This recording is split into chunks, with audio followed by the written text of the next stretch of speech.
कही थी कि भाई क्या अब सिंधिया की जो इज्जत और वक़्त एक तरीके से कह सकते हैं कांग्रेस पार्टी में थी, क्या वो ख़त्म हो गई है और क्या उन्होंने अपनी इज्जत से भी सौदा कर लिया है? क्योंकि उसके बाद यहाँ पर सिंधिया सीएम बनने की ख्वाहिश लेकर आते हैं लेकिन सीएम नहीं बन पाते।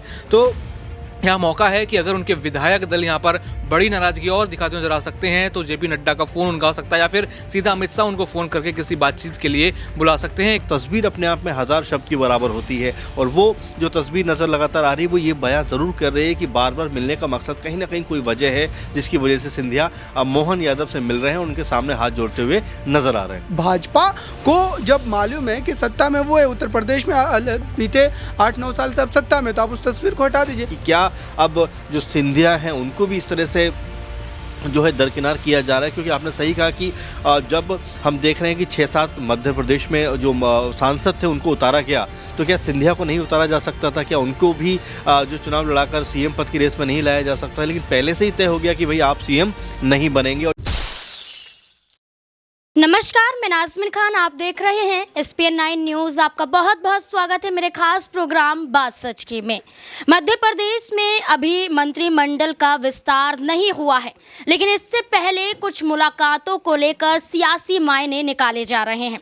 मुलाकात होती है ज्योतिरादित्य सिंधिया की नए मुख्यमंत्री मोहन सिंह यादव से। ये मुलाकात पहली बार नहीं है, दूसरी बार मुलाकात होती है। शिष्टाचार भेंट बताई जाती है, लेकिन इसके मायने निकाले जाते हैं कि क्या ज्योतिरादित्य सिंधिया जो अभी कुछ वक्त से खामोश चल रहे थे, जो ज्योतिरादित्य सिंधिया भारतीय जनता पार्टी में इस इरादे के साथ आए थे कि जो कांग्रेस पार्टी ने उनके सपनों को पूरा नहीं किया, वो सपने भारतीय जनता पार्टी में आकर पूरे होंगे। यहाँ पर सपने भी टूटते हैं और हकीकत जब सामने आती है तो देखा जाता है कि खामोशी यहाँ पर पनप जाती है और ज्योतिरादित्य सिंधिया की ये खामोशी अब यहाँ पर टूटती हुई नजर आ रही है। और ज्योतिरादित्य सिंधिया की बात करें तो मोहन सिंह यादव से मुलाकात को लेकर ये मायने निकल रहे हैं। क्या मजबूरी में अब ज्योतिरादित्य सिंधिया को आगे बढ़कर कदम बढ़ाना पड़ रहा है? क्या ज्योतिरादित्य सिंधिया मजबूरी में ये कदम उठा रहे हैं? क्योंकि मध्य प्रदेश में देखा जाए तो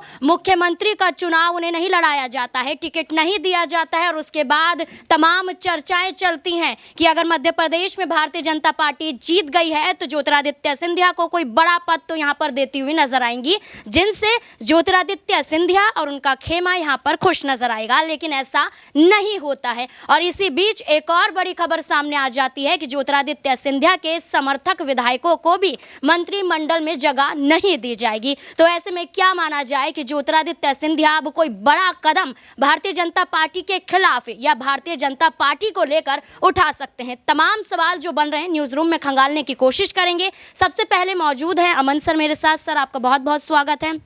सर, ज्योतिरादित्य सिंधिया की बात करें, केंद्रीय मंत्री हैं और ऐसे में भारतीय जनता पार्टी की तरफ से देखा जाए तो उन पर कोई बड़ा दाव तो यहाँ पर खेला नहीं गया, बस केंद्रीय मंत्री बनाकर छोड़ दिए गए।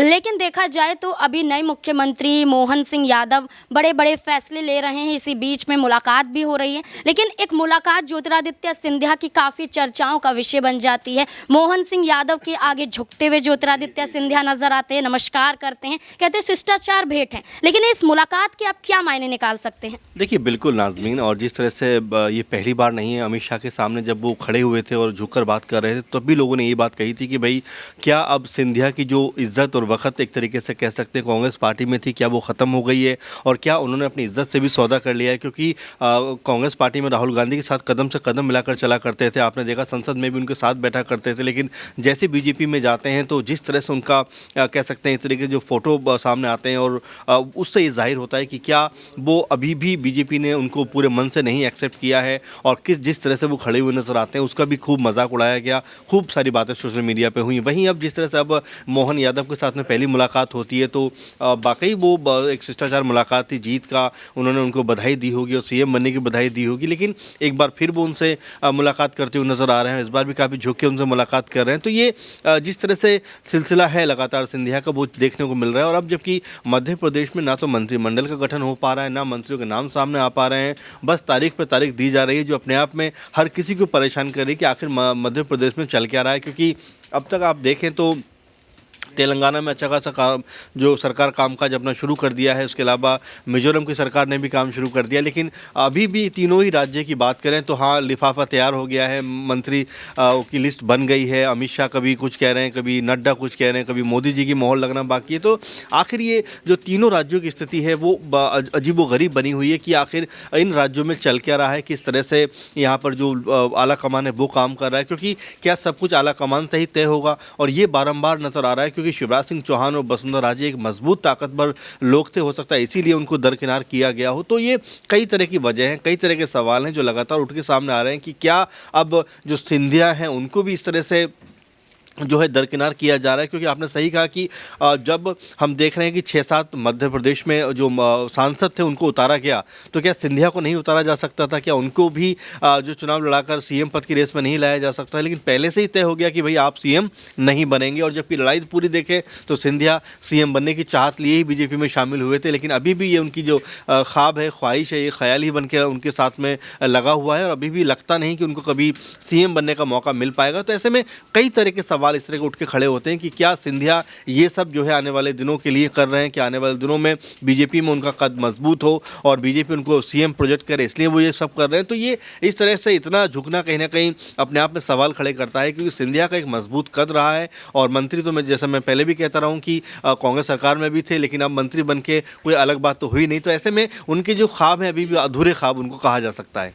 अगर सिंधिया के ख्वाब अधूरे हैं तो यहाँ पर विधायकों के भी ख्वाब अधूरे नजर आते हैं। अब जो खबरें ये आ रही हैं कि सिंधिया के विधायकों को जगह नहीं दी जाएगी, यहाँ पर जैसे नए मुख्यमंत्री के तौर पर नए चेहरे उतारे गए, तो ऐसे ही यहाँ पर मंत्रिमंडल का विस्तार होगा तो नए चेहरों पर भारतीय जनता पार्टी यहाँ पर दाव लगाती हुई नजर आएगी। अगर विधायकों की बात करें तो क्या वजह हो सकती है यहाँ पर और भी कि ज्योतिरादित्य सिंधिया के विधायकों को नहीं जगह दी जा रही है? ये वही विधायक हैं जो सत्ता में भारतीय जनता पार्टी को लाए और आज जब जरूरत है उन्हें ही अपमानित किया जा रहा है। देखिए नाज़मीन, बड़ा सिंपल सा इसका फॉर्मेट है कि जब आपको ज़रूरत होती है तब आप हर किसी को पूछते हो। आज देखिए बीजेपी के पास 300 से ज़्यादा सीटें हैं, तो उसको फ़र्क नहीं पड़ता कि उद्धव ठाकरे नाराज़ होकर चले जाएं, कोई फ़र्क नहीं पड़ेगा। अकाली दल अगर नाराज़ हो रहा है कोई फ़र्क नहीं पड़ेगा, आप रहो साथ तो अच्छी बात, नहीं रहो तो और अच्छी बात। लेकिन अगर यही बीजेपी 250 पे होती तो उनका मान मनोबल होता, उनको बुलाया जाता कि भाई कहाँ गलती हो रही है, कैसे हो रही है, आप ये वाला पद लीजिए। तो सब खेल जो ज़रूरत का है। और ऐसे में जिस तरह से मध्य प्रदेश की आप बात करें वहाँ पर भी 160 विधायक बीजेपी के ऑलरेडी, बल्कि उससे भी ज़्यादा हैं। तो ऐसे में अगर 10-5 विधायक इधर उधर हो भी गए तो कोई फ़र्क उनको पड़ना नहीं है। तो ऐसे में सिंधिया का जो कह सकते हैं आपने जो बात कहना चाहिए वो मैं समझ पा रहा हूँ कि जो प्रभाव है नाज़मीन वो कहीं ना कहीं अब कम है। और यही वजह है कहीं ना कहीं कि लगातार सिंधिया मोहन यादव से मुलाकात करने के भाई हमारे विधायकों को आप जो है मंत्रिमंडल में लेकर आइए, कहीं ऐसा ना हो कि वो नाराज़ होकर मेरा ही साथ छोड़ दे। तो ये कई तरह के सवाल है जो फिलहाल अभी पुख्ता तौर पर तो नहीं कहा जा सकता, लेकिन हाँ कह सकते हैं कि हर तस्वीर अपने आप में 1000 शब्द की बराबर होती है। और वो जो तस्वीर नज़र लगातार आ रही है वो ये बयां ज़रूर कर रही है कि बार बार मिलने का मकसद कहीं ना कहीं कोई वजह है जिसकी वजह से सिंधिया मोहन यादव से मिल रहे हैं, उनके सामने हाथ जोड़ते हुए नजर आ रहे हैं। जी बिल्कुल, यहाँ पर मायने तो कई निकाले जा सकते हैं, जैसे कि शिवराज सिंह चौहान को लेकर भी कहा गया कि मुख्यमंत्री पद नहीं मिला तो नाराज नजर आ रहे हैं। तो ऐसे में अचानक ही दिल्ली बुला लिए जाते हैं और दिल्ली शिवराज सिंह चौहान जाते भी हैं, जो पहले कहते हैं कि मर जाऊंगा दिल्ली नहीं जाऊंगा और मांगने की कोशिश तो मैं अपने आप से नहीं करूंगा। तो तमाम बातें की गई, लेकिन हकीकत जब सामने आई तो पता चला कि यहाँ पर खुद ही दिल्ली जाते हैं और खुश भी नजर आते हैं। तो ऐसे में अगर ज्योतिरादित्य सिंधिया वाकई नाराज हैं, क्या वो भी दिल्ली रवाना होते हुए देखे जाएंगे? जेपी नड्डा से मुलाकात होती हुई नजर आएगी। दौलत भी मेरे साथ मौजूद है। दौलत, जैसे कि मैंने अभी कहा कि शिवराज सिंह चौहान को खुश भारतीय जनता पार्टी करती हुई नजर आती है,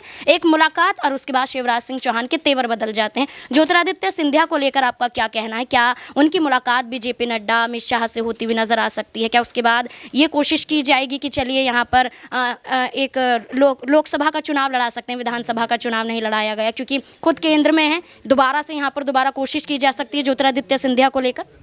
सबसे पहले तो जब मध्य प्रदेश के यहाँ पर चुनाव के नतीजे आते हैं तो सबसे पहले यहाँ पर चौंकते हैं कांग्रेस की किस तरीके से इतनी एंटी इनकमेंसी होने के बावजूद भी यहाँ पर इतने भारी बहुमत दी जाते हैं। फिर यहाँ पर जब सीएम पद की अनाउंसमेंट होती है तो सिंधिया शिवराज दोनों ही यहाँ पर चौंक जाते हैं, यानी उनको लेकर कोई बड़ा ऐलान यहाँ पर नहीं होता है। हालांकि अभी वो राज्यसभा सांसद हैं, केंद्र में बड़ी जिम्मेदारी संभाल रहे हैं, लेकिन जो उनका सपना था यहाँ पर सीएम बनने का था।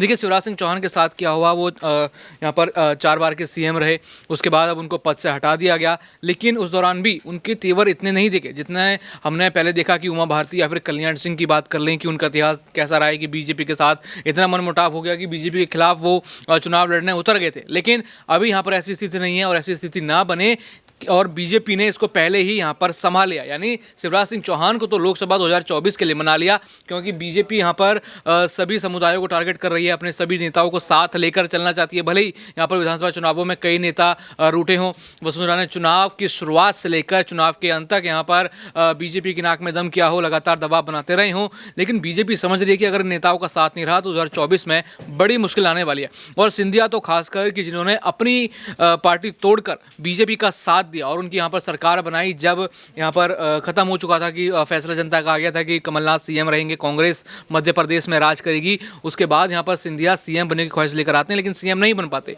तो यहाँ मौका है कि अगर उनके विधायक दल यहाँ पर बड़ी नाराजगी और दिखाते नजर आ सकते हैं तो जेपी नड्डा का फ़ोन उनका हो सकता है या फिर सीधा अमित शाह उनको फ़ोन करके किसी बातचीत के लिए बुला सकते हैं, क्योंकि अभी जो सबसे बड़ा लक्ष्य है बीजेपी का वो सिर्फ लोकसभा चुनाव 2024 जीतने का है। उसके लिए यहाँ रूठना बनाना थोड़ा बहुत जो है बीजेपी की तरफ से चलता रहेगा। जी बिल्कुल, अगर भारतीय जनता पार्टी का अब लक्ष्य लोकसभा चुनाव जीतने का है, क्या इसी वजह से मध्य प्रदेश विधानसभा की बात करें, जब सत्र चलता है तो उस दौरान तस्वीरों को लेकर एक बड़ा खेल देखा जाता है, तस्वीरों को लेकर देखा जाता है कि यहाँ पर पंडित जवाहरलाल नेहरू की तस्वीर को हटाकर डॉक्टर भीमराव अंबेडकर की तस्वीर को लगा दिया जाता है, जिसके बाद कांग्रेस लगातार विरोध प्रदर्शन करती हुई नजर आती है, जिसमें यह कहा जाता है कि ज्योतिरादित्य सिंधिया को भी आगे आना चाहिए, क्योंकि कांग्रेस से सबसे ज़्यादा करीबी वो माने जाते थे, यहाँ पर उसी विचारधारा पर चलते थे, उनके पिता भी उसी विचारधारा पर चलते थे। लेकिन आज क्या हो गया कि भारतीय जनता पार्टी इस तरीके की राजनीति करती हुई नजर आ रही है कि अब तस्वीरों को भी हटाना पड़ जाता है।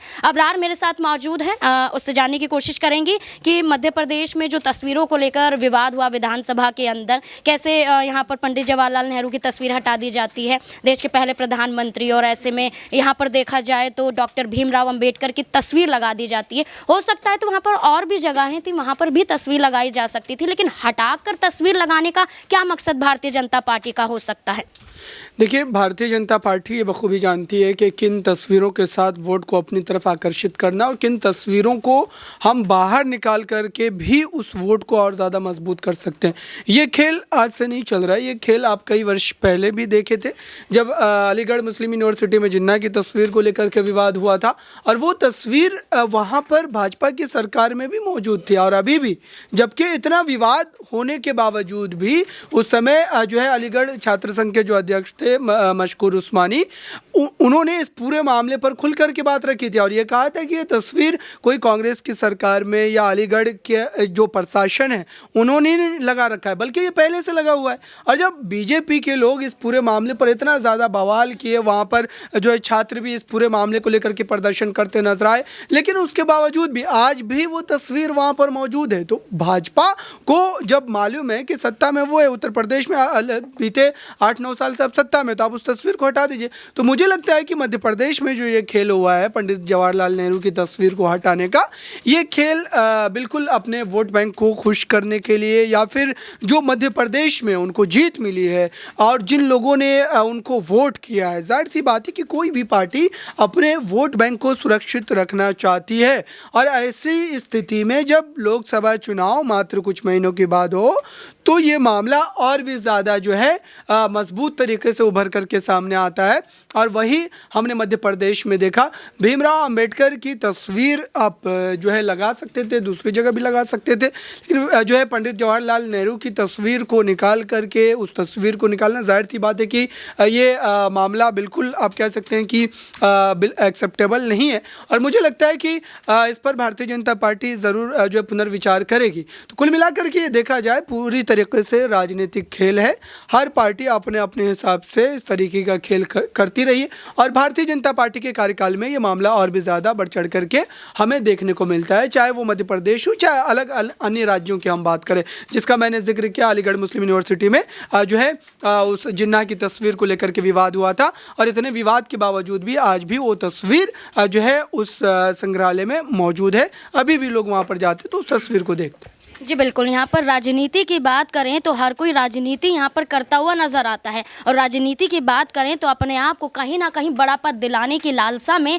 ऐसे बड़े कदम भी उठाए जाते हैं जो कहीं ना कहीं आप उसको स्वीकार भी कर सकते हैं या दरकिनार भी कर सकते हैं। तो अब ऐसे में देखना होगा कि यहाँ पर जो तमाम चर्चाएं हुई हैं और जहाँ पर ज्योतिरादित्य सिंधिया का जिक्र हुआ है, जो ये लगातार कहा जा रहा है कि मोहन सिंह यादव के आगे झुकना, मुलाकात करना, क्या शिष्टाचार भेंट ही थी, क्या इसके मायने भी कुछ और निकाले जा सकते हैं? क्या कुछ लगता है आपको मध्य प्रदेश की राजनीति को लेकर, मंत्रिमंडल विस्तार को लेकर, ज्योतिरादित्य सिंधिया के अगले कदम को लेकर? कमेंट बॉक्स में ज़रूर बताएं। देखते रहें SPN9 न्यूज़। धन्यवाद।